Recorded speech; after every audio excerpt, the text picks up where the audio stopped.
Sigurnost je pravo svih, bez obzira na rod, spol ili etničku pripadnost. Sigurnost znači i nesmetan pristup hrani, zdravstvenoj zaštiti, ekonomskoj i ekološkoj sigurnosti i političkoj zastupljenosti. Ali šta sigurnost znači za žene koje su svakodnevno na terenu rame uz rame sa muškarcima i suočene su sa brojnim izazovima? Šta sigurnost znači u sektoru sigurnosti? Ovo važno pitanje već dugo se analizira u Ministarstvu sigurnosti Bosne i Hercegovine, koje sa fondacijom InfoHouse, a uz pomoć Američke ambasade Bosne i Hercegovine, provodi projekat Rodna perspektiva za odgovorne institucije u sektoru sigurnosti. Sektor bezbjednosti je mjesto i za žene i za muškarce. Vrijeme je da žene se pozicioniraju na više pozicije.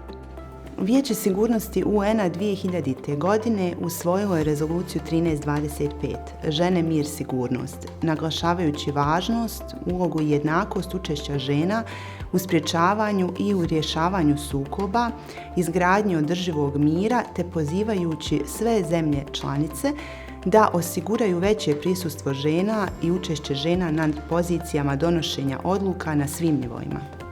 Osiguranje prisustva žena preduslov je za bolju integraciju perspektive rodne ravnopravnosti u sektoru odbrane i sigurnosti i bolju zaštitu i poštovanje ljudskih prava žena i djevojčica, kao u oružanim sukobima, tako i u procesima izgradnje mira i sigurnosti. Prepoznati smo kao institucija koja ulaže velike napore na uključivanju žena u sektor bezbjednosti i poduzima konkretne aktivnosti na integraciji principa ravnopravnosti polova. Ministarstvo poduzima konkretne aktivnosti na ravnopravnosti polova i rodnog koncepta u sektoru bezbjednosti.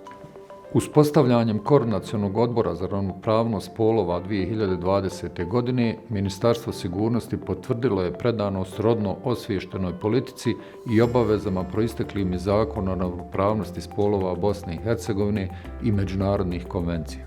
Naš cilj je finalizirati mehanizme i instrumente koji će rodnu ravnopravnost uvesti u segment sigurnosti i u djelokrug rada Ministarstva sigurnosti Bosne i Hercegovine. A to je izuzetno važno. Iako je u Ministarstvu sigurnosti prošle godine od 170 zaposlenih bilo 53% žena, te 47% muškaraca, na višim i rukovodećim pozicijama situacija je drugačija. Svaki dan je nova borba i dokazivanje za ravnopravan položaj. Nemamo direktoricu policije, kao ni komesarke, niti njihove zamjenice. Pomaci jesu postignuti. Žene u svakodnevnom radu nisu ravnopravne na terenu. Znači, ravnopravne smo onoliko koliko se izborimo za jednake uslove, znači i jednake mogućnosti unutar svog sektora, odjela ili organizacijne jedinice.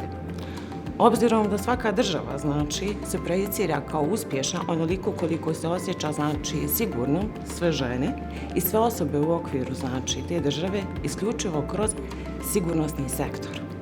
Treba imati u vidu da je na tržištu rada više od 50% žena. Žene ne bi trebale biti samo dio statistike ili brojka potrebna za ispunjavanje norme. Vrijeme nam je da žene zaista budu visoko na ljestvici odluka. Uspostavljanjem Koordinacijskog odbora za ravnopravnost spolova 2020. Ministarstvo sigurnosti je potvrdilo predanost rodno osviještenoj politici. Ministarstvo sigurnosti Bosne i Hercegovine opredjeljeno je za implementaciju rezolucije 1325 Vijeća sigurnosti UN-a, Žene, mir i sigurnost, Istanbulske konvencije i Gender akcionog plana Bosne i Hercegovine.